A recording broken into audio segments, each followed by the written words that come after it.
السلام علیکم ناظرین، دا اسپیشل میں آپ کو خوش آمدید کہتے ہیں۔ میں ہوں آپ کا میزبان مرزا صوبان بیگ، اور آج اپنے پروگرام کے فارمیٹ کے مطابق، انداز کے مطابق ایک اور نئے مہمان کو لے کر آپ کے درمیان حاضر ہوئے ہیں۔ اور ناظرین، آج ہم بات کرنے لگے ہیں تعلیمی نظام کو لے کر۔ پاکستان جو تعلیم کی دوڑ میں ہمیں خاصا پیچھے نظر آتا ہے، کہا یہ جاتا ہے کہ پاکستان ترقی پذیر ممالک کی فہرست میں شامل ہے، اور یقیناً یہ تمام چیزیں اسی باعث ہوتی ہیں کہ جب آپ تعلیم سے محروم ہوں۔ آج تعلیمی نظام کو بات کریں گے، اور تعلیمی نظام پر بات کرنے کے لیے ہمارے ساتھ جو مہمان موجود ہیں ان سے جب میں نے پروفائل ان کا جانا، اور خود بھی جب میں نے ان کے بارے میں پڑھا اور ریسرچ کی، تو اتنا طویل اور اتنی ساری چیزیں مجھے جاننے کو ملی کہ اگر میں انہیں لے کر بیٹھ جاؤں تو میں سمجھتا ہوں کہ مجھے پورا ایک پروگرام ان کے تعارف پہ ہی کرنا پڑے گا، کیونکہ آپ تقریباً 15 سے زائد ممالک میں آپ نے 35,000 سے زائد اساتذہ کو، بلکہ اساتذہ کو بھی نہیں بلکہ پرنسپل کو آپ نے ٹرین کیا ہے۔ 30 سے زائد ممالک کا آپ وزٹ کر چکے ہیں، وہاں پہ آپ نے تعلیمی نظام کا تجزیہ کیا ہے، اس پہ غور کیا ہے، اور پاکستان میں اس کو کیسے بہتر بنا سکتے ہیں اس حوالے سے بھی کام کر رہے ہیں۔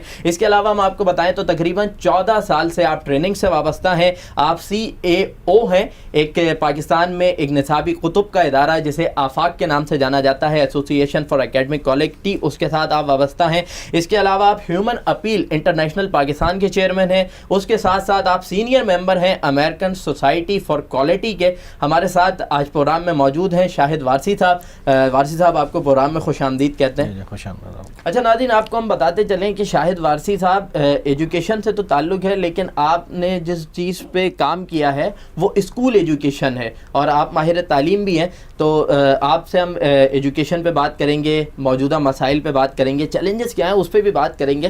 لیکن شاہد وارثی صاحب، سب سے پہلے ذرا اپنے بارے میں بتائیے گا کہ آپ کی اسکول لائف، آپ کی ایجوکیشن لائف، آپ کا بچپن کیسا گزرا اور کہاں گزرا؟ بسم اللہ الرحمن الرحیم۔ میری ابتدائی ساری تعلیم کراچی سے ہے، اور کراچی ہی سے میں نے کراچی یونیورسٹی سے جیولوجی میں MSc کیا۔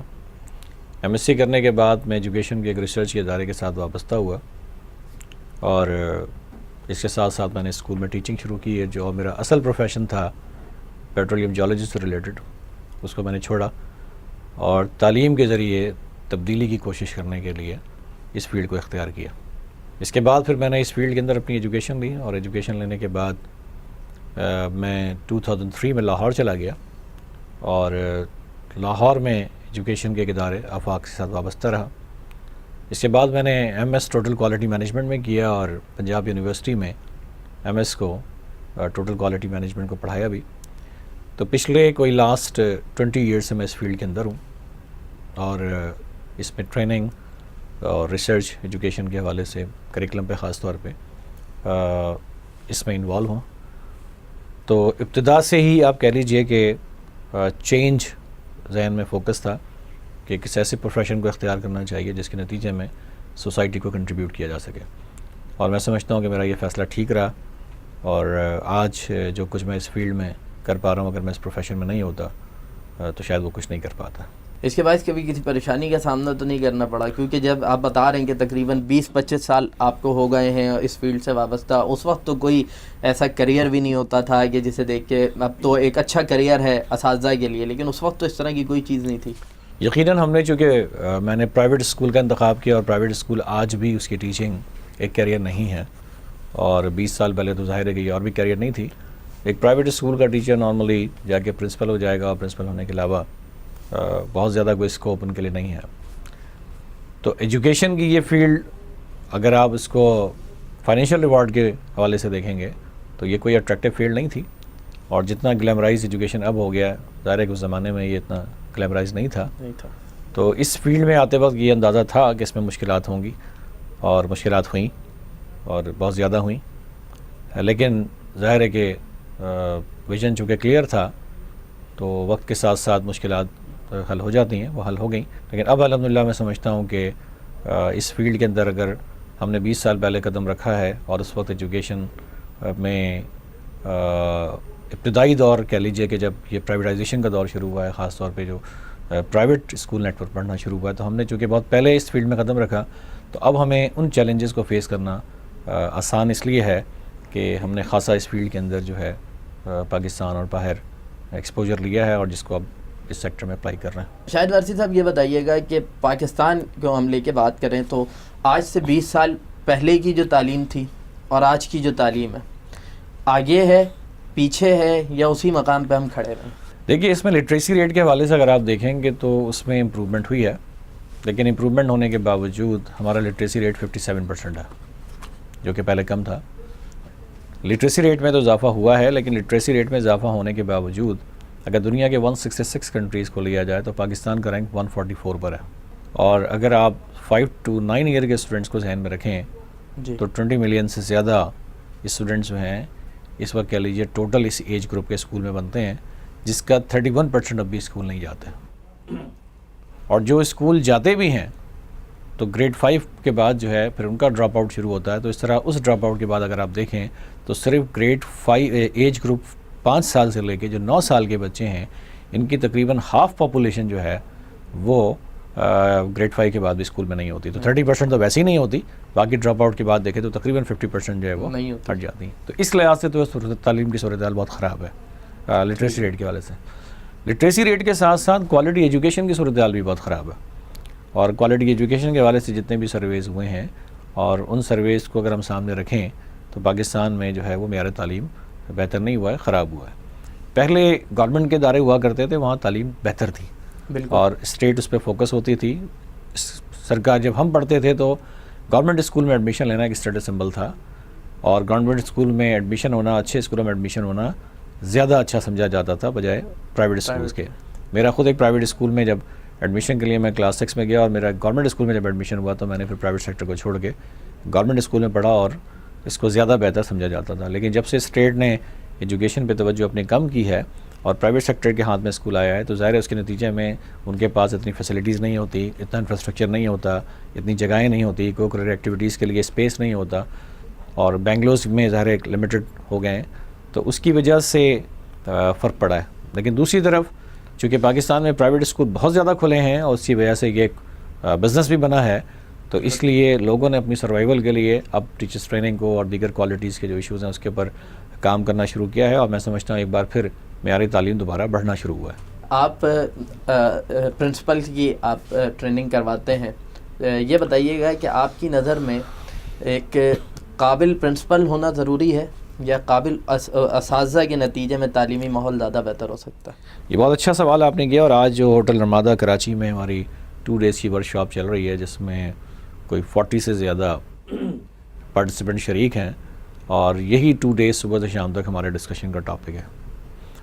وہاں پہ ہم ایک بنیادی فلسفی آپ یہ سمجھ لیجئے کہ اگر آپ چاہتے ہیں کہ ایک بچہ آؤٹ اسٹینڈنگ ہو, جی, یعنی بچوں کو اگر ہم کہیں اسٹوڈنٹس ہمارے کچھ آؤٹ اسٹینڈنگ ہوتے ہیں, کچھ گڈ ہوتے ہیں, کچھ ایکسیپٹیبل ہوتے ہیں, کچھ انسیٹسفیکٹری ہوتے ہیں, تو میں اگر کہوں کہ ایک آؤٹ اسٹینڈنگ اسکول پرنسپل اور آؤٹ اسٹینڈنگ اسکول ٹیچر کی کلاس میں ان ایکسیپٹیبل یا انسیٹسفیکٹری اسٹوڈنٹ نہیں ہو سکتا, نہیں ہو سکتا. اسی طرح آؤٹ اسٹینڈنگ پرنسپل اور آؤٹ اسٹینڈنگ ٹیچر کی کلاس میں انسیٹسفیکٹری یا ان ایکسیپٹیبل اسٹوڈنٹ نہیں ہو سکتا.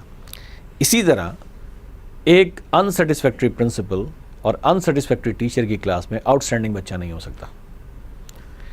تو اس کا مطلب یہ ہے کہ بچے کا آؤٹ اسٹینڈنگ ہونا یا انسیٹسفیکٹری ہونا یہ اس پہ ڈپینڈ نہیں کرتا, یہ اس سے زیادہ اس کے ٹیچر اور اس کے پرنسپل پہ ڈپینڈ کرتا ہے. تو جس بچے کو اس طرح کے آؤٹ اسٹینڈنگ ٹیچر اور پرنسپل ملیں گے وہ آؤٹ اسٹینڈنگ ہوگا, اور جن کو نہیں ملیں گے تو وہ نہیں ہوگا. تو اس لیے ہم صبح سے شام تک یہ ڈسکس کرتے ہیں, جس طرح بچوں کے اسسمنٹ پہ بہت زیادہ فوکس کیا جاتا ہے, اسی طرح ٹیچر اور پرنسپل ان کی ڈیولپمنٹ پہ بھی بہت زیادہ فوکس کرنے کی ضرورت ہے, کیونکہ اس کے بغیر آپ کوالٹی ایجوکیشن نہیں لے سکتے. اگر میں پوائنٹرز کی صورت میں جاننا چاہوں کہ آپ ایک اچھے ٹیچر اور ایک اچھے پرنسپل میں کیا خوبیاں دیکھنا چاہتے ہیں؟ دیکھیے اس کے لیے دنیا بھر میں جو طریقہ کار رائج ہے, ٹیچر آبزرویشن کے لیے ٹیچر کو کن ایریاز میں دیکھنا چاہیے, ان کی انسپیکشن ہونی چاہیے, اس کے کرائٹیریا اسٹینڈرڈس موجود ہیں. ڈفرینٹ کنٹریز نے ڈفرینٹ اسٹینڈرڈس بنائے ہیں.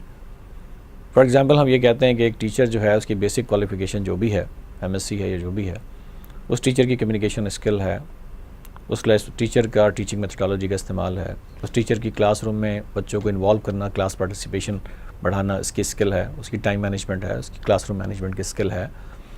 یہ جو ساری اسکلز ہیں اگر یہ ٹیچر میں نہیں ہے اور وہ PhD بھی ہے تو اس سے بچوں کی لرننگ نہیں ہو سکتی. تو ٹیچر کے ایکسپیرینس اور کوالیفیکیشن سے زیادہ ٹیچنگ اسکل امپورٹنٹ ہے. یہی معاملہ پرنسپل کے لیے. پرنسپل کی کوالیفیکیشن کے علاوہ پرنسپل کو اسکول رن کرنے کے لیے دنیا کے مختلف کنٹریز میں مختلف اسٹینڈرڈس ہیں. آپ جب جائیں گے UAE تو وہاں ایک knowledge and human development authority ہے. اس اتھارٹی نے پرنسپل کے لیے کرائٹیریا ڈیفائن کر دیا ہے کہ پرنسپل کو ان 6 ایریاز میں آؤٹ اسٹینڈنگ ہونا ہوگا اگر ایک آؤٹ اسٹینڈنگ اسکول رن کرنا ہے تو. اسی طرح آپ ساؤتھ افریقہ جائیں گے, انہوں نے ایکسپلین کیا. US جائیں گے, انہوں نے ایکسپلین کیا. آپ UK جائیں گے, انہوں نے ایکسپلین کیا. تو ہمیں یہ دیکھنا چاہیے کہ ایک اسکول میں جو ٹیچر پرنسپل کی رسپانسبلٹی ہے, اس رسپانسبلٹی کو پورا کرنے کے لیے جن ایریاز میں پرنسپل کو کمپیٹنٹ ہونا چاہیے, جو ڈیفائن ہے, ان ایریاز میں وہ ٹیچر پرنسپل جو ہے وہ کمپیٹنٹ ہو. اگر وہ نہیں ہے تو ظاہر ہے کہ پھر وہ ایک آؤٹ اسٹینڈنگ اسکول کو لیڈ نہیں کر سکتی. جس طرح آپ نے ساؤتھ افریقہ کا, UK کا تذکرہ کیا, اس طرح کا کوئی چیز یا اس طرح کی کوئی جس چیز سے جانچا جا سکے یا یہ چیز معلوم کی جا سکے کہ آیا یہ ایک بہترین پرنسپل ہے یا نہیں ہے, اس طرح کا کوئی معاملہ پاکستان میں ہے یا نہیں؟ دیکھیے, میں اس کی مثال آپ کو اس طرح سے دیتا ہوں کہ یونائٹڈ اسٹیٹس کی جو ایجوکیشن ڈپارٹمنٹ ہے, جی, وہ یونائٹڈ اسٹیٹ کا ایجوکیشن ڈپارٹمنٹ پیرنٹس کو گائیڈ کرتا ہے کہ آپ کس اسکول میں ایڈمیشن کرائیں. اوکے. تو جب وہ کس اسکول میں ایڈمیشن کرانے کی بات کرتا ہے تو وہ کہتا ہے پیرنٹس سے کہ آپ اسکول میں کیا دیکھیں. تو اسکول میں کہتا ہے آپ سیفٹی دیکھیں اور ایک اچھا پازیٹیو انوائرمنٹ دیکھیں, وہاں دیکھیں کریکولم کیسا ہے, وہاں دیکھیں ٹیچرس کیسے ہیں, اسکلفل ہیں کہ نہیں, اور ایک اسکل لیڈرشپ ہے کہ نہیں. اچھا, جب آپ کہتے ہیں کہ ایک پازیٹیو لرننگ انوائرمنٹ ہے کہ نہیں, تو یہ انوائرمنٹ کون بنائے گا؟ یہ ایجوکیشن کے جو لیڈرشپ رول میں بیٹھا ہے پرنسپل, یہ اس نے بنانا ہے. آپ ساؤتھ افریقہ کے ماڈل کو اگر دیکھیں گے, ساؤتھ افریقہ نے ایک اسکول کے لیے 12 اسٹینڈرڈز جو ہیں وہ بنائے ہوئے ہیں. ان 12 اسٹینڈرڈز کو اگر مزید بریک کریں گے تو انہوں نے اس کو 52 ایریاز میں ایکسپلین کیا ہوا ہے. ان 52 ایریاز کے اندر اگر آپ انڈیکیٹرز کی بات کریں گے تو 1366 انڈیکیٹرز دیے ہوئے ہیں. ساؤتھ افریقہ میں وہ کہتے ہیں کہ ایک اچھا آؤٹ اسٹینڈنگ اسکول جو ہے, اس اسکول کو ان 52 ایریاز میں آؤٹ اسٹینڈنگ ہونا چاہیے. اب یہ آؤٹ اسٹینڈنگ کون کرے گا؟ یہ آؤٹ اسٹینڈنگ کرے گا اسکول کا پرنسپل. اب اگر پرنسپل کو ان 12 اسٹینڈرڈس کا یا ان کے اندر جو 52 ایریاز ہیں اس کا نہیں پتہ ہو اور انہیں یہ اندازہ نہ ہو, مثال میں آپ کو اس طرح دیتا ہوں کہ آپ ایک پرنسپل سے ہم کہتے ہیں کہ جی پازیٹیو لرننگ انوائرمنٹ اسکول میں بنائیں. پرنسپل کو یہ پتہ ہونا چاہیے کہ جب تک اس اسکول کی learning space, learner involvement, discipline and diversity, in areas میں اسکول آؤٹ اسٹینڈنگ نہیں ہوگا تو یہ پازیٹیو لرننگ انوائرمنٹ نہیں بنے گا. اب اگر ایک پرنسپل کو یہ نہ پتہ ہو کہ لرننگ اسپیس اگر ہم اسکول کا دیکھنا چاہیں تو اس میں کیا دیکھیں, اگر ہم اس میں کہتے ہیں کہ ویل آرگنائز کلاس روم ہونی چاہیے, تو ویل آرگنائز کلاس روم سے کیا مراد ہے؟ اگر پرنسپل کا کانٹینٹ نالج اس پہ نہیں ہے, پرنسپل کی اس پہ ٹریننگ نہیں ہے, پرنسپل ڈسپلن کو انڈرسٹینڈ نہیں کرتے, پرنسپل اگر ڈائیورسٹی کو انڈرسٹینڈ نہیں کرتے, پرنسپل لرنر کی انوالومنٹ کیسے ہو اس کو انڈرسٹینڈ نہیں کرتے, تو ان ایریاز میں اگر ان کو ایجوکیٹ نہیں کیا گیا ہے تو پھر ہمارے یہ بچے ان اسکولوں میں پڑھیں گے جس اسکول کا انوائرمنٹ ایک پازیٹیو لرننگ انوائرمنٹ نہیں ہوگا. تو میرا اپنا ایکسپیرینس یہ ہے کہ لاسٹ ایئر سے پاکستان کے 24 سٹیز میں نے کوئی 10,000 سے زیادہ پرنسپل نے ورک شاپ اٹینڈ کی ہے جو میں نے پاکستان میں کنڈکٹ کی. اور جب میں ان سے یہ سوال کرتا ہوں, ان سے پوچھتا ہوں کہ آپ ان چیزوں کو کیسے ایک آؤٹ اسٹینڈنگ بنائیں گے, تو ظاہر ہے کہ ان کے پاس اس کا بہت زیادہ نالج نہیں ہوتا. اس میں ان کا قصور نہیں ہے, اس کی وجہ یہ ہے کہ ہمارے پاس ٹیچرس ٹریننگ انسٹیٹیوٹ نہیں ہے, پرنسپل کو ڈیولپ کرنے کے انسٹیٹیوٹ نہیں ہے. آپ دنیا کے باقی ملکوں میں جائیں گے تو لوگ ان ٹریننگ کے بغیر اسکول میں داخل نہیں ہوتے, پراپر اس میں ایجوکیشن لیتے ہیں. لیکن یہاں پہ کیونکہ کوئی انسپیکشن باڈی نہیں ہے, کوئی اس پہ کوئی چیک اینڈ بیلنس نہیں ہے, اس وجہ سے یہ اس ایریا میں خاصا گیپ ہے. چیک اینڈ بیلنس اگر ہو جائے اور اس حوالے سے باقاعدہ طور پہ کام ہونے لگے تو کیا سمجھتے ہیں کہ پاکستان میں موجود اساتذہ میں صلاحیتیں موجود ہیں کہ جو تعلیمی خلا ہے اس کو پورا کر سکیں؟ جی, اس میں بہت فرق پڑے گا. ابھی حال ہی میں PSQCA جو Pakistan standard quality control authority ہے, اس نے جو ڈفرینٹ فیلڈ میں تو اسٹینڈرڈس بنائے تھے لیکن ایجوکیشن کی فیلڈ میں اس نے اسٹینڈرڈ نہیں بنایا تھا. اب اس نے یہ ڈیسائیڈ کیا ہے کہ ہم ایجوکیشن کی فیلڈ میں اسٹینڈرڈ بنائیں گے. ایک اسٹینڈرڈ جو پری اسکول کے لیے, پرائمری اسکول کے لیے, سیکنڈری اسکول کے لیے اور کالج یونیورسٹیز کے لیے بنے اور گورنمنٹ آف پاکستان اس کو امپلیمنٹ کرائے تو اس سے ایجوکیشن میں بہت اضافہ ہوگا. آپ انگلینڈ میں چلے جائیں گے تو وہاں آفسٹیڈ ایک باڈی ہے جو اسکولوں کی انسپیکشن کرتی ہے, اسکولوں کے بارے میں بتاتی ہے کہ یہ اسکول کیسا اسکول ہے, کریکولم کے اعتبار سے کیسا ہے, اسٹوڈنٹس کے اعتبار سے کیسا ہے, پرنسپل کے اعتبار سے کہتا ہے. تو اس کی ریٹنگ وہ پبلکلی ویب سائٹ پہ اناؤنس کرتی ہے, جس سے اس کی انسپیکشن کرتی ہے, اس کی ریٹنگ کرتی ہے کہ یہ آؤٹ اسٹینڈنگ اسکول ہے, گڈ ہے, ایکسیپٹیبل ہے یا انسیٹسفیکٹری ہے. میں سمجھتا ہوں اگر پاکستان میں بھی اسی طرح کی انسپیکشن باڈی ہو, وہ انسپیکشن باڈی ہر طرح کے پبلک اور پرائیویٹ اسکول کی انسپیکشن کرے, انسپیکشن کرنے کے بعد اس اسکول کو یہ فیڈ بیک دے کہ آپ کے اسکول میں کریکولم میں, ٹیچنگ میں کس ایریا میں جو ہے وہ لیکنگ ہے. اس کے بعد ان ایریاز میں ان کو ٹریننگ کی دی جائے. تو صرف انسپیکشن باڈی کے قیام سے, اسٹینڈرڈ کے بننے سے پاکستان میں ایجوکیشن کا معیار بہت اوپر چلا جائے گا. تو ناظرین ہم آپ کو بتاتے چلیں کہ شاہد وارثی صاحب اس کے اسٹینڈرڈ کمیٹی کے چیئرمین بھی ہیں, اور اس حوالے سے پھر میں یہ بھی پوچھوں گا کہ جب آپ اس کے چیئرمین ہیں اور آپ کے پاس ایک اختیار بھی موجود ہے, تو اب تک آپ نے اس حوالے سے کیا کیا؟ دیکھیں یہ ڈیسیجن تو چونکہ ابھی ریسنٹلی ہوا ہے, اور اس میں ابھی ہم نے ایک گروپ بنایا ہے جس میں K-12 جو K-8 ہے, پری پرائمری اور پرائمری اسکولس اور سیکنڈری اسکولس, اسپیشل ایجوکیشن, ان تمام ایریاز میں اسٹینڈرڈ لکھنے کے لیے ہم نے اس کی کمیٹی بنانی شروع کی ہے. یہ کمیٹی انشاءاللہ جو ہے وہ دنیا بھر کے باقی کنٹریز میں کیا ہو رہا ہے اس کا بھی جائزہ لے گی, اور جائزہ لینے کے بعد جو ہے وہ پاکستان کے لیے اس فیلڈ کے اندر اسٹینڈرڈ لکھے گی. اس وقت جو ISO جو ہیڈ کوارٹر ہے وہ بھی ISO 21001 پہ چل رہا ہے, جس میں ایجوکیشن کے اسٹینڈرڈ پہ بات چیت چل رہی ہے. تو میں سمجھتا ہوں جب اسٹینڈرڈائزیشن پہ کام شروع ہوگا اور اسکولوں کے لیے اس کو امپلیمنٹ کرنا مینڈیٹری ہوگا, تو اس سے پاکستان کا ایجوکیشن سسٹم اپلفٹ ہوگا. مجھے یہ بتائیے گا کہ آپ نے پوری دنیا میں تقریباً 30 ممالک آپ نے وزٹ کیے ہیں, وہاں کا تعلیمی نظام دیکھا ہے. اول میں اگر یہ جاننا چاہوں کہ ان 30 ممالک میں اگر میں کہوں کہ آپ کوئی 3 نام لیں جو آپ کو سب سے بہترین نظام تعلیم دکھاؤ, تو وہ کون کون سا ہے؟ اس میں فن لینڈ آپ کہہ لیں نمبر 1 ہے, اس کے بعد ساؤتھ کوریا ہے, اور سنگاپور ہے. ان میں اس کی کیا مثال دی جاتی ہے. دیکھیے فن لینڈ میں لاسٹ ایئر جیسے فن لینڈ جب گیا تو فن لینڈ اس کو پوری دنیا میں مثال دی جاتی ہے. تقریباً 5 ملین کی پاپولیشن کا ملک ہے, اور فن لینڈ کے اندر جو ہے جو یونیورسٹی ایجوکیشن مکمل کرنے کے بعد لوگوں کی فرسٹ پرائرٹی یہ ہوتی ہے کہ وہ ایجوکیشن کی طرف آئیں, اسکول ٹیچنگ کی طرف آئیں. فن لینڈ نے اپنے کریکلم میں بہت انوویشن دکھائی ہے, ٹیچرس کی ڈیولپمنٹ کے اندر بہت کام کیا ہے, اور فن لینڈ دنیا کا آپ کہہ لیجیے وہ ملک ہے جہاں ٹیچنگ کا ٹائم بہت زیادہ نہیں ہے, جہاں اسٹوڈنٹ کو ہوم ورک نہیں دیا جاتا, جہاں اسکول میں ایگزام اس طرح نہیں ہوتے جیسے ہمارے یہاں ایگزام ہوتے ہیں. میں اس کی ایک چھوٹی سی مثال آپ کو دیتا ہوں. اگر آپ جائزہ لیں اسپین کا, فن لینڈ کا, کینیڈا کا, ساتھ میں آپ ترکی چلے جائیں, ان کنٹریز کو اگر آپ دیکھیں, کوریا کو دیکھیں, تو ان کنٹریز میں فن لینڈ کا جو اسٹوڈنٹ ہے وہ ایک ہفتے میں میتھمیٹکس کے اوپر ٹوٹل 5 آورس ٹائم اسپینڈ کرتا ہے. اس میں اسکول ٹیچنگ بھی شامل ہے, اس میں گھر پہ جو وہ ٹائم دیتا ہے وہ بھی شامل ہے, اگر کوئی ٹیوشن وغیرہ آپ کہیں تو وہ بھی شامل ہے. 5 آورس ٹائم اسپینڈ کرتا ہے فن لینڈ کا اسٹوڈنٹ. لیکن اس کے مقابلے میں آپ ترکی کو دیکھ لیں اور باقی کنٹریز کو دیکھیں تو کہیں 8 گھنٹے, کہیں 9 گھنٹے, کہیں 7.25 گھنٹے, یہ پر ویک ٹائم ہے.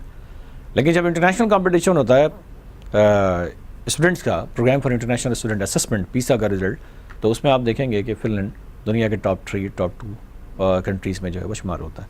تو فن لینڈ میں بچوں پہ بہت زیادہ برڈن نہیں ہے, ٹیچرس پہ بہت زیادہ برڈن نہیں ہے, لیکن یہ لوگ بہت زیادہ ٹرین ہیں. فن لینڈ تو اب یہ بھی ڈیسائیڈ کر رہا ہے کہ آگے اسکول ایجوکیشن کے بعد وہ فزکس, کیمسٹری, اس طرح کے سبجیکٹس کو ختم کرنے کی سوچ رہے ہیں, اور وہ ریئل کیس اسٹڈیز دیا کریں گے. اس کو سالو کرنے کے لیے آپ کو جس سبجیکٹس کی جو نالج چاہیے ان کو, وہ آپ اس میں اس کو ساتھ لیں گے, ایز اے سبجیکٹ اس کو نہیں پڑھائیں گے. اس کے اوپر بھی وہاں خاصی بات ہو رہی ہے. تو فن لینڈ نے چونکہ ایجوکیشن پہ, کریکلم میں, ٹیچرس کی ڈیولپمنٹ میں بہت زیادہ کام کیا. اسی طرح اگر سنگاپور کو دیکھیں تو سنگاپور کی ایجوکیشن منسٹر, میں نے سنگاپور بھی اسکول وزٹ کیے ہیں, تو سنگاپور کی جو آپ ایجوکیشن منسٹر ہے وہ بھی یہی بات کہتی ہے کہ ہماری اسٹرینتھ جو ہے وہ نمبر 1 ہمارا کریکلم, ہمارے ٹیچر, اور ساتھ میں ہمارے پرنسپل, یہ جو لیڈرشپ ہے, یہ 3 ہماری اسٹرینتھ ہے. تو لوگوں نے ٹیچرس ٹریننگ میں, ٹیچرس کی سیلری میں, ٹیچرس کی ڈیولپمنٹ میں بہت زیادہ جو ہے وہ خرچ کیا ہے. آپ یہ سن کے حیران ہوں گے کہ فن لینڈ کے اندر آپ کو, میں نے ایک اسکول وزٹ کیا, وہاں افریقہ کا ایک ملک صومالیہ, صومالیہ کے لوگ وہاں رہتے ہیں, تو کلاس میں اگر کچھ بچے صومالیہ کے ہیں تو صومالیہ لینگویج ان کو پڑھائی جاتی ہے. عرب کچھ بچے موجود ہیں تو عربک لینگویج وہاں بھی پڑھائی جاتی ہے. تو اس کا بھی بڑا خیال رکھا جاتا ہے. اسی طرح بہت زیادہ انگریزی نہ جاننے کے باوجود انہوں نے اپنی زبان کے اندر جو ہے وہ یہ ساری ترقی کی ہے, جاپان نے بھی کی ہے. تو یہ وہ کنٹریز ہیں جو, اسی طرح ساؤتھ کوریا آپ دیکھیں دنیا میں بہت لیڈنگ رول میں آ گیا ہے ایجوکیشن کے اندر, اور اس وقت جو ایجوکیشن کی اسٹینڈرڈ کمیٹی ISO نے بنائی ہوئی ہے اسٹینڈرڈ کی, اس کی بھی چیئرمینشپ جو ہے وہ چیئر آپ کہہ لیجیے ساؤتھ کوریا کے پاس ہے. تو ساؤتھ کوریا ان لوگوں نے کہہ لیجیے کہ اپنے آپ کو اس فیلڈ کے اندر بہت زیادہ منوایا ہے. جس طرح آپ نے تذکرہ کیا فن لینڈ کا, اور انہیں ان کی علاقائی زبانیں پڑھائی جاتی ہیں, ہمارے یہاں ایک معاملہ ہے اور یہ کہا جاتا ہے کہ جی جس بچے کو انگریزی فرفر بولنی آ گئی وہ بڑا تعلیمی یافتہ جو ہے وہ کنسیڈر کیے جانے لگتا ہے. تو جو مادری زبان ہے یا جو قومی زبان ہے اس کو کتنا اہم سمجھتے ہیں آپ تعلیم کے لیے؟ دیکھیے جن ملکوں کی میں نے آپ کو مثال دی ہے, اگر آپ دنیا کے ٹاپ 5-6 کنٹریز کو دیکھیں, مثلا جاپان کو آپ دیکھیں, میرا جاپان فریکوینٹلی آنا جانا رہتا ہے, تو جاپنیز تو انگریزی نہیں جانتے, چائنیز بھی میرے خیال نہیں جانتے. چائنا بھی ہم نے دیکھا ہے اسکولوں میں جا کے, چائنا نے دنیا میں بہت مقام پیدا کیا ہے, تو آپ چائنا کو دیکھ لیجئے, تو اسی طرح آپ کوریا کو دیکھ لیجیے. تو کہنے کا مقصد یہ ہے کہ ترقی دنیا میں کہیں پر بھی ہوتی ہے تو اس کا تعلق ظاہر ہے آپ کی اپنی مادری زبان سے ہوتا ہے, یا نیشنل لینگویج جو کچھ ہوتی ہے وہ زیادہ امپورٹنٹ رول پلے کرتا ہے. بچہ خواب اپنی زبان میں دیکھتا ہے, کسی اور زبان میں نہیں دیکھتا, ٹھیک ہے نا. تو کریٹیوٹی جو ہے یا اس ساری چیزوں کے لیے تو مدر لینگویج کو دینا چاہیے. پھر ایک اور کنفیوژن بھی ہے, وہ کنفیوژن یہ ہے کہ ہم سمجھتے ہیں کہ ایک سے زیادہ لینگویج سکھائیں گے تو شاید وہ بچہ سیکھ نہیں سکے گا. ایسا نہیں ہے. میں نے مالدیو میں ایسے اسکول کو وزٹ کیا ہے جہاں بچوں کو 5 زبانیں سکھائی جاتی ہیں. وہاں انگلش کمپلسری ہے, وہاں جیپنیز کمپلسری ہے, وہاں عربک کمپلسری ہے, وہاں مالدیو کی اپنی زبان کمپلسری ہے, وہاں ٹرکش کمپلسری ہے. تو بچے کی تو یہ کیپیسٹی ہے کہ وہ سیکھ سکتا ہے, لیکن چونکہ ہمارے یہاں اتنے ٹرین ٹیچرس نہیں ہیں کہ جو اس کو اس طرح سے سکھا سکیں. تو نہ ہم انگلش ٹھیک سے سکھاتے ہیں, نہ ہی ہم اردو ٹھیک سے سکھاتے ہیں. تو ہمارے یہاں یہ ایک آپ کہہ لیجیے بدقسمتی سے, ہاں ایک احساس کمتری ہے. اور اس کے احساس کمتری کی وجہ میں آپ کو بتاؤں, لارڈ میکالے کا نام آپ نے سنا ہوگا. جب لارڈ میکالے نے نظام تعلیم ہمارا بنایا تو اس کا مقصد کیا تھا اس کے ذہن میں؟ اس کا مقصد اس نے اس طرح بیان کیا, وہ کہتا ہے education is to form a class of people who may be interpreter between us and the million whom we govern. وہ اصل میں ایجوکیشن سے انٹرپریٹر بنانا چاہتا تھا. وہ کہتا ہے education is to form a class of people Indian in blood and colour but English in taste opinion and intellect, جس کو آپ کالے انگریز کہتے ہیں. تو ظاہر ہے کہ وہ جو نظام تعلیم بنا, اس نظام تعلیم کے نتیجے میں ایک احساس کمتری ہمارے اندر موجود ہے. اور اسی احساس کمتری کی وجہ سے ہم جو ہے انگلش پڑھانے میں کوئی حرج نہیں ہے, لیکن انگریزی نہ آنے میں احساس کمتری کا شکار ہونا یہ ٹھیک نہیں ہے. اسے ختم کرنے کے لیے کیا کیا جا سکتا ہے؟ سپریم کورٹ نے ایک فیصلہ تو کیا. سپریم کورٹ نے ایک فیصلہ اگر اپنی زبان کے حوالے سے کیا ہے اور اردو کے حوالے سے اس نے کیا ہے, اور اس پہ کچھ حد تک اب عمل درآمد بھی شروع ہوا ہے, تو میرا خیال ہے کہ ہمارے ایجوکیشنسٹ کو معیار تعلیم کو بیٹھ کے یہ ڈسکس کرنا چاہیے کہ معیار تعلیم کو بڑھانا, ترقی کرنا, اس کے لیے دوسروں کی زبان کو سہارا بنانا یہ کوئی اہم نہیں ہے. تو میرا خیال ہے کہ اس پہ ڈیبیٹ ہونی چاہیے, اس پہ سیمینارز ہونے چاہیے, اس پہ ٹاک شوز ہونے چاہیے, اور لوگ اپنی خیالات کا اظہار کریں اور پورے کنسنسس کے ساتھ اس کو چینج کریں. اگر ابھی تک نہیں کیے گئے, 70 برس تقریباً پاکستان کے قیام کو ہو چکے ہیں, اور اس طرح کی کوئی چیز ابھی تک عملی بنیادوں پہ باقاعدہ ہمیں نظر نہیں آئی ہے, قصوروار کس کو سمجھتے ہیں؟ پبلک قصوروار ہے, رعایا ہے, یا جو اہل اقتدار طبقہ؟ دیکھیے حکومت کا معاملہ تو یہ ہے کہ ایوب خان کے زمانے میں مجھے انڈونیشیا میں لوگوں نے یہ بات بتائی کہ پاکستان ان کے لیے رول ماڈل ہوتا تھا. انڈونیشیا انڈونیشیا میں مجھے لوگوں نے بتایا ایوب خان کے زمانے میں پاکستان ان کے لیے رول ماڈل ہوتا تھا. ملائیشیا میں بھی لوگوں نے کہا کہ وہ رول ماڈل ہوتا تھا. میں نے سوڈان میں ایسے لوگوں سے ملا, وائس چانسلر تھے یونیورسٹی کے, جنہوں نے پاکستان سے پڑھا ہوا تھا. اسی طرح میں ملیشیا میں بہت سے ایسے لوگوں سے ملا جو بڑے اہم عہدوں پر ہیں, انہوں نے پاکستان سے پڑھا ہوا تھا. تو ماضی میں پاکستان نے اپنا ایک مقام بنایا ہوا تھا, لیکن بدقسمتی سے آپ کہہ لیجئے حکومتی ظاہر اس میں رسپانسبل ہوتی ہے کہ ہم ابھی تک لٹریسی ریٹ کا ملینیم گول جو ہے وہی نہیں اچیو کر سکے. تو کوالٹی ایجوکیشن تو بہت دور کی بات ہے. ابھی تک ہم اپنا لٹریسی ریٹ نہیں بڑھا پا رہے ہیں, اور 57% آپ کہہ سکتے ہیں جو لٹریسی ریٹ کی ڈیفینیشن ہے وہ ہے. تو یہ جو اسٹیٹ کا کام ہے, یہ پرائیویٹ سیکٹر کا کام نہیں ہے. ایجوکیشن میں جو ریفارم آتا ہے, ظاہر ہے کہ اسٹیٹ کے پاس اختیارات ہوتے ہیں, وسائل ہوتے ہیں, سارا کچھ ہوتا ہے. اسٹیٹ کرنا چاہے, اسٹیٹ سنسر ہو تو بالکل کر سکتی ہے, اور اسی کی رسپانسبلٹی ہے. تھوڑا سا میں بات کو دوسری جانب لے کے جاؤں گا. آپ چونکہ ٹرینر ہیں اور آپ نے پوری دنیا کے بہت سے ممالک میں ٹریننگ کروائی ہے, سرکاری اسکولوں کی ٹریننگ کے حوالے سے آپ کا کوئی تجربہ رہا ہے؟ جی, ہم سرکاری اسکولوں میں بھی انوالو ہیں, اور کے پی کے میں تو ہم نے کوئی 5000 سے زیادہ پرائیویٹ گورنمنٹ اسکولس کے جو ٹیچرس ہیں ان کی ٹریننگ کی ہے. کے پی کے گورنمنٹ کے ساتھ بھی ہم نے مل کے کام کیا ہے, پنجاب گورنمنٹ کے ساتھ بھی ہم نے مل کے کام کیا. سندھ میں بھی ہم بے نظیر سپورٹ پروگرام جو ہے اس کے تحت ٹیچرس ٹریننگ کا کام کر رہے ہیں. تو گورنمنٹ کے ساتھ ہم اے جے کے میں کر رہے ہیں, وہاں ٹیکسٹ بک بورڈ کے ساتھ کام. تو گورنمنٹ اسکول کے ساتھ تو آفاق انوالو ہے, اور پچھلے 8-10 سال سے ان کے ساتھ مختلف پروجیکٹس میں ہیں. پھر گورنمنٹ کے پاس ٹریننگ کا اپنا بھی نظام ہے. گورنمنٹ کا پرابلم اکاؤنٹیبلٹی کا ہے. آپ ٹریننگ دے دیتے ہیں, ٹریننگ دینے کے بعد اس کی امپلیمنٹیشن کے لیے کوئی اکاؤنٹیبلٹی نہیں ہے, کوئی چیک اینڈ بیلنس نہیں ہے, اس لیے ظاہر ہے اس کے اثرات نہیں پڑتے. گورنمنٹ ٹیچر جو ہوتے ہیں وہ زیادہ کوالیفائڈ ہوتے ہیں بالکل, اور ان کا ظاہر ہے کہ اس طرح اپائنٹمنٹ نہیں ہوتی. تو گورنمنٹ ٹیچرز کی سیلریاں بہت اچھی ہوتی ہیں, پرائیویٹ سیکٹر سے بہت دور ہیں. تو گورنمنٹ سیکٹر میں کوالیفیکیشن بھی ہے, سیلری بھی ٹھیک ہے, لیکن اس کے باوجود اگر جو ہے آپ کو وہاں بہتری نظر نہیں آ رہی, تو اس کی وجہ یہ کہ وہاں اکاؤنٹیبلٹی نہیں ہے, کوئی سنسیئرٹی نہیں ہے. یہ بتائیے گا, آفاق کا آپ نے تذکرہ کیا, میں آفاق پہ بھی آؤں گا, لیکن دوسری جانب یہ پاکستان ایک اسلامی ریاست ہے, اور یہاں پہ مدارس بہت بڑی تعداد میں موجود ہیں. ہمارے جو علماء کرام ہیں وہ ہزاروں کی تعداد میں یہاں سے نوجوان پڑھ کے نکلتے ہیں. تو مدارس کے جو ایجوکیشن ہے اس کو کس طرح دیکھتے ہیں؟ دیکھیے, آپ نے آفاق کا تذکرہ کیا, association for academic quality Afaq under section 42 کے تحت یہ کمپنی بنی ہے. یہ کسی ظاہر ایک ناٹ فار پروفٹ ادارہ ہے، اور جس نے کوالٹی ایجوکیشن کو اپلفٹ کرنے کے لیے کریکلم میں، ٹیچرس ٹریننگ میں، اسٹوڈنٹ کی کیریئر کاؤنسلنگ کے حوالے سے، لیڈرشپ اسکل ڈیولپ کرنے کے حوالے سے خاصا کام کر رہی ہے. پورے پاکستان میں ہمارا نیٹ ورک موجود ہے. تھاؤزنڈس آف اسکول ہر سال آفاق کے پاس جو ہے وہ ٹریننگ کے لیے آتے ہیں. اور اسی طرح میں یہ سمجھتا ہوں کہ جس طرح اسکول کے حوالے سے ہم کہتے ہیں کہ بہت سے ریفارم ہونے چاہیے، وہاں تبدیلی، مطلب وہاں نئی نئی چیزیں جو دنیا سے ہم نے سیکھی ہے اس کو امپلیمنٹ ہونا چاہیے. اسی طرح مدارس کا نظام ہے. مطلب میں آپ کو مثال دیتا ہوں، سنگاپور میں نے ایک مدرسہ جنید کا وزٹ کیا.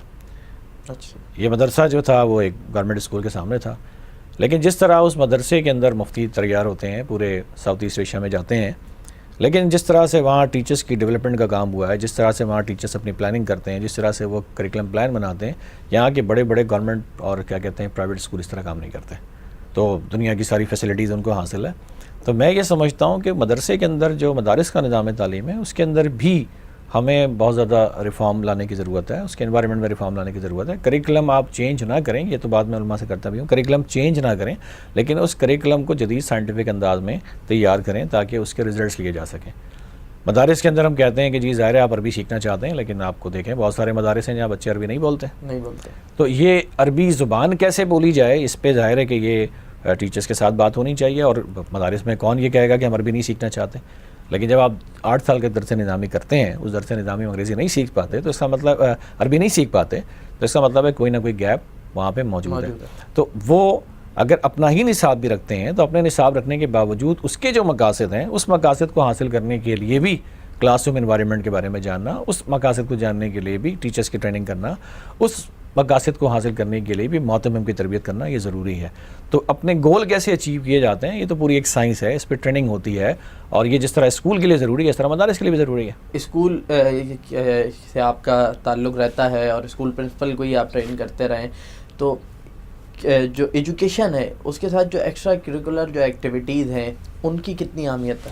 دیکھیے جی، کو کریکولر ایکٹیویٹیز یا جس کو آپ ایکسٹرا کریکولر ایکٹیویٹیز کر رہے ہیں اس کی بہت زیادہ اہمیت ہے. اس کی بہت زیادہ اہمیت اس لیے ہے کہ ہم جب کہتے ہیں اسٹوڈنٹس کی ہولسٹک ڈیولپمنٹ ہونی چاہیے. ہولسٹک ڈیولپمنٹ کا مطلب ہوتا ہے اس کی انٹلیکچوئل ڈیولپمنٹ، اس کی سوشل ایموشنل ڈیولپمنٹ، اس کی فزیکل ڈیولپمنٹ. اگر آپ صرف انٹلیکچولی اس کو ڈیولپ کر رہے ہیں، ایموشنلی وہ بیلنس نہیں ہے، ایموشنلی وہ ڈیولپ نہیں ہے، سوشلی وہ ڈیولپ نہیں ہے، فزیکلی وہ ڈیولپ نہیں ہے، تو یہ ایک کمپلیٹ پرسنالٹی نہیں ہے. اس کو آپ ہولسٹک ڈیولپمنٹ نہیں کہیں گے. اب فزیکل ڈیولپمنٹ کیسے ہوگی، سوشل ایموشنل ڈیولپمنٹ کیسے ہوگی، اس کے لیے کو کریکولر ایکٹیویٹیز کا ہونا بہت ضروری ہے. اس کے بغیر یہ پاسبل نہیں ہے. انفارچونیٹلی پرائیویٹ سیکٹر کے پاس تو کو کریکولر ایکٹیویٹیز کے لیے اسپیس ہی نہیں ہے زیادہ جس میں وہ یہ فیسلٹیز زیادہ دے سکیں. تو لیکن وہ کوشش کرتے ہیں، اپنے طور پہ ایفرٹ کرتے ہیں، کوئی اور پریمیسز وغیرہ کا یوز کرتے ہیں. تو میں یہ سمجھتا ہوں کہ کو کریکولر ایکٹیویٹیز کے بغیر یا ایکسٹرا کریکولر ایکٹیویٹیز کے بغیر آپ ایک کمپلیٹ پرسنالٹی جو بنانا چاہتے ہیں وہ نہیں بنا سکتے. آپ ایجوکیشن اسٹینڈرڈ کمیٹی کے چیئرمین ہیں، تو اس میں آپ نے ان چیزوں کو زیر غور رکھا ہے؟ جی یقیناً یہ اس کا ایک حصہ ہوگا، اور جب کریکلم کو ہم اس میں ڈسکس کریں گے تو اس کے اندر اس کی ساری چیزیں ڈسکس ہوگی. آفاق کا اگر ہم مختصر یہ جاننا چاہیں کہ وارثی صاحب آفاق کا مقصد کیا ہے، مقاصد کیا ہیں، اور کن چیزوں کو لے کر آفاق اس وقت کام کر رہا ہے؟ دیکھیے جب آفاق کی بنیاد ڈلی تو آفاق اصل میں 6 اداروں کا ایک جوائنٹ وینچر ہے، ایسوسیشن ہے. یہ 6 وہ ادارے تھے جنہوں نے بہرحال اپنے لیے اسکولز کھولے، ایجوکیشن میں کچھ کنٹریبیوٹ کرنا چاہتے تھے، اور ابتدا میں ان لوگوں نے اس کو بنانے کے بعد مقصد یہی تھا کہ اس سے کوالٹی کو اپلفٹ کیا جائے، اساتذہ کے معیار کو بڑھایا جائے، نصاب کو ٹھیک کیا جائے. اسی طرح پاکستان میں ایک نیشنل کریکلم کمیٹی اس زمانے میں ظاہر موجود رہی ہے، بھی ہوگی، اور ہم یہ چاہتے تھے کہ پاکستان میں جب نصاب سازی کا کام ہو تو اس میں ہمارے لوکل کریکٹر شامل کیے جائیں. ہم بجائے اس کے کہ باہر کی ادھر کی مثالیں ڈسکس کریں، اپنے ہیروز لائیں، اپنے کریکٹرز ہم اس میں انٹروڈیوس کرائیں اور اسٹوریز بنائیں، کریٹیوٹی کو دکھائیں اس میں.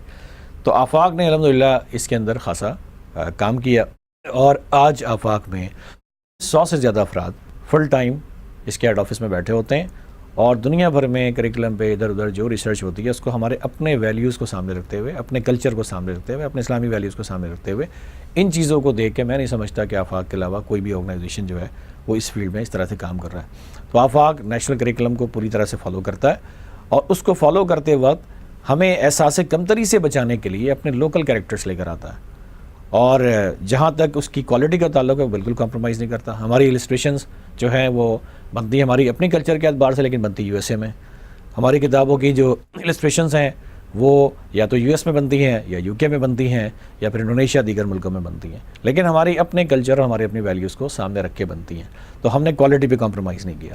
اسی طرح پرنٹنگ کوالٹی پہ کمپرومائز نہیں کیا، ہماری کتابیں چائنا جاتی ہیں، وہاں سے پرنٹ ہوتی ہیں، پاکستان آتی ہیں۔ ریسرچ پہ ہم نے کمپرومائز نہیں کیا، ریسرچ پہ ہم خاصا انویسٹ کرتے ہیں، جو ارن کرتے ہیں اس پہ لگاتے ہیں، اور ہمارے ریسرچرز مختلف یعنی مستقل جو ہے وہ اس فیلڈ میں ریسرچ کر رہے ہوتے ہیں۔ تو میں یہ سمجھتا ہوں کہ پاکستان میں اس لیول پہ کوئی ادارہ نہیں ہے جو ایجوکیشن میں ایک نیشن بلڈنگ کا کام کر رہا ہو اور اپنے ویلیوز کو سامنے رکھتے ہوئے، اپنے کلچر کو سامنے رکھتے ہوئے English, mathematics, science, social study یہ سارے سبجیکٹ ڈیولپ کر رہا ہو۔ بالکل اسی طرح ٹیچرس ٹریننگ کا معاملہ ہے۔ اب ٹیچرس ٹریننگ میں کراچی کے اندر آپ دیکھیں کہ ہمارے 3 جگہ آفیسز ہیں، پورے سال ہمارے ٹریننگ پروگرام یہاں چلتے ہیں، آج بھی پروگرام چل رہے ہیں، ہزاروں افراد ہمارے پروگرامس کے اندر جو ہے وہ شریک ہوتے ہیں۔ پرائیویٹ سیکٹر پورے سال پرائیویٹ اسکولس کے ٹیچرز کو اتنی زیادہ فیسلٹیز دے کہ وہ ٹرین ہو جائیں اور ان پہ اتنی انویسٹمنٹ کرے، ایسا پاکستان میں ابھی تک کوئی پرائیویٹ سیکٹر میں ادارہ نہیں ہوگا جو اس لیول پہ کام کر رہا ہو۔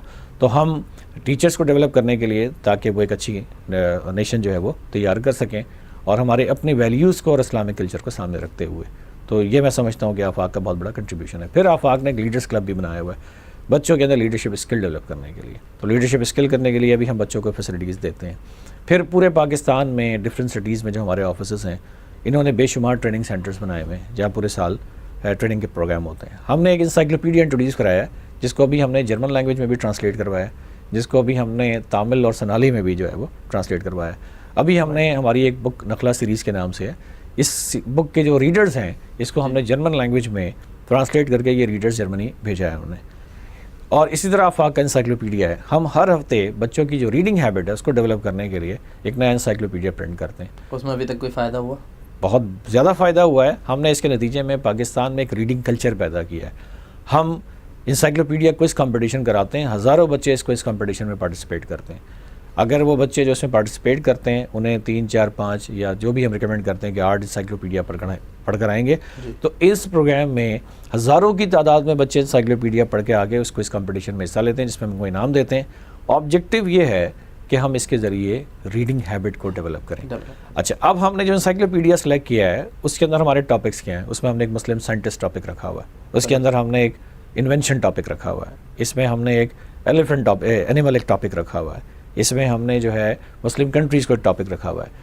8 پیج کے اس انسائکلوپیڈیا میں ہم بتاتے ہیں مسلم سائنٹسٹ کے کارنامے، ہم ان کو بتاتے ہیں کہ مسلم کنٹریز کو انڈرسٹینڈ کریں کہ وہ کیا ہیں، ان کے اس کا کلچر، اس کا کھانا پینا، اس کا یعنی اس کی ڈیولپمنٹ، ہر چیز کے بارے میں اس کو بتاتے ہیں۔ اسی طرح ہم کسی ایک انوینشن پہ ایک انسائکلوپیڈیا انٹروڈیوس کراتے ہیں، کسی ایک اینیمل کے اوپر ایک جو ہے وہ انسائکلوپیڈیا انٹروڈیوس کراتے ہیں۔ تو میں یہ سمجھتا ہوں کہ یہ جو انسائکلوپیڈیا آپ کو نظر آ رہا ہے جس نے پورے پاکستان میں اس کو پھیلایا، یہ آفاق کا بہت بڑا کنٹریبیوشن اور اس کو خاصی زیادہ پذیرائی ملی ہے۔ آپ لوگ یہ نصابی کتب بھی ہیں، اس جانب بھی آؤں گا، لیکن آپ نے کہا کہ آپ لوگ آپ کی جو کتابیں ہیں یہ چائنا سے پرنٹ ہوتی ہیں، چائنا سے پرنٹ کر کے یہاں منگوائی جاتی ہیں۔ پاکستان میں بڑے پیمانے پہ پرنٹنگ کا کام ہو رہا ہے، دونوں جگہ ہوتی ہیں، اگر چائنا میں بھی ہوتی ہیں، پاکستان میں بھی ہوتی ہیں۔ پاکستان میں 50% ہم پرنٹ پہلے 100% پاکستانی میں پرنٹ کراتے تھے، ہمیں اس کی بائنڈنگ کے ایشوز آ جاتے تھے، ہمیں اس کی فنیشنگ کے ایشوز آ جاتے تھے اور اس کی کوالٹی پہ ہم کمپرومائز نہیں کرنا چاہتے تھے، تو اس لیے جو ہے ہم نے وہاں سے پرنٹنگ کرنی شروع کی۔ اسی طرح ہم پاکستان میں السٹریشن پہ کام کرتے تھے، پاکستانی السٹریٹر کو انوالو کرتے تھے۔ السٹریشن میں ہمارا چونکہ ورک لوڈ بہت زیادہ ہوتا ہے تو ہم نے انٹرنیشنلی بھی اس کی سورسنگ کرنی شروع کی، لیکن امپورٹنٹ بات یہ ہے کہ ہم السٹریشن کہیں سے بھی بنوائیں، ایک اسپیسیفکیشن پوری موجود ہوتی ہے، وہ ہمارے اپنے لوکل کلچر اور ویلیوز کو سامنے رکھ کے بنتی ہے۔ تو ایکسپرٹیز ہمیں جہاں سے ابھی اویلیبل ہوتی ہے وہ ہم ایکسپرٹیز لیتے ہیں۔ ٹھیک ہے، یہ بتائیے گا کہ نصابی کتب کی میں بات کر رہا تھا، پاکستان کے سرکاری طور پہ ٹیکسٹ بک بورڈ موجود ہیں، کیا سمجھتے ہیں کہ وہ اس پائی کی کتابیں نہیں بنا رہے ہیں کہ جس پائی کی ہونی چاہیے، اس وجہ سے آپ لوگ متبادل کے طور پہ سامنے آ رہے ہیں؟ یقیناً ظاہر ہے کہ اگر وہ اپنی یہ ضرورت پوری کر رہے ہوتے، یا یہ کاروبار کی حد تک محدود ہے؟ دیکھیے، کاروبار تو آپ پرائیویٹ اسکول کو بھی کہہ سکتے ہیں کہ وہ کاروبار ہے، لیکن اس کی ضرورت پیش کب آتی ہے؟ اگر اسٹیٹ اپنا کام نہ کرے اور گورنمنٹ اسکول ڈیلیور نہ کرے تو پھر ظاہر ہے کہ نئے پرائیویٹ اسکولس کے لیے اس کو بنتا ہے۔ اسی طرح پبلشنگ کا معاملہ ہے، اگر اسٹیٹ وہ ہے وہ جدید ریسرچ کو سامنے رکھتے ہوئے بہت اچھی ٹیکسٹ بک بنائے، اس کا معیار بہت اچھا ہو، جو کہ کوشش کر بھی رہے ہیں، بنا بھی رہے ہیں۔ ایک جانب آپ اس سے سرکار کے ساتھ بھی وابستہ ہیں، ایک جانب آپ آفاق کے ساتھ بھی وابستہ ہیں۔ نہیں دیکھیں، آفاق بھی سوسائٹی کو کنٹریبیوٹ کرنے کے لیے کسی کا ذاتی ادارہ تو ہے نہیں، مطلب ظاہر ہے یہ ذاتی لیکن بزنس سر پرائیویٹ ہے، ایک ٹرسٹ ہے بیسیکلی، تو ایک ناٹ فار پروفٹ آرگنائزیشن ہے جس کا پروفٹ ہم لوگوں کو ظاہر شیئر نہیں کرتے، ایجوکیشن ہی پہ انویسٹ کرتے ہیں، اور پاکستان ہی میں آپ کہہ لیجیے ہم کنٹریبیوٹ کر رہے ہیں، ہم تو ایک سپورٹ کر رہے ہیں گورنمنٹ کو، اور جن سے ریسورسز بھی نہیں مانگ رہے، اور ریسرچ کرنے کے بعد وہ کام جو گورنمنٹ کے کرنے تھے وہ ہم کر رہے ہیں۔ تو میں یہ سمجھتا ہوں اگر اسٹیٹ یہ کام کر رہی ہوگی تو پھر ظاہر ہے پھر پرائیویٹ سیکٹر کو کیا ضرورت ہے یہ کام کرنے کی۔ شاہد وارثی صاحب، پروگرام ہمارا بالکل اختتام کی جانب ہے، اور ہمارے ناظرین آپ کو دیکھ رہے ہوں گے، آپ جو اساتذہ ہیں، جو پرنسپل ہیں، اور جو خصوصی طور پہ جو علم حاصل کرنے والا جو بچہ ہے، اسے کوئی پیغام دینا چاہیں تو ہمارا کیمرہ حاضر ہے۔ دیکھیے، اس میں ہم اکثر یہ کہتے ہیں کہ لوگوں نے شوقیہ اس پروفیشن کو جو ہے وہ اڈاپٹ نہیں کیا، تو اب اگر وہ پرنسپل، وہ ٹیچر جو کہہ لیجیے شوقیہ ابھی اس فیلڈ میں نہیں آئے، مجبوراً نہیں آ گئے، تو میں ان کو یہ کہوں گا اگر اس فیلڈ میں آپ داخل ہو ہی گئے تو اپنے آپ کو پروفیشنلی ڈیولپ کریں۔ اگر آپ پروفیشنلی اپنے آپ کو ڈیولپ نہیں کریں گے تو اب پرائیویٹ سیکٹر کے اندر کمپٹیشن بہت زیادہ ہے، وہ سروائیو نہیں کر سکیں گے۔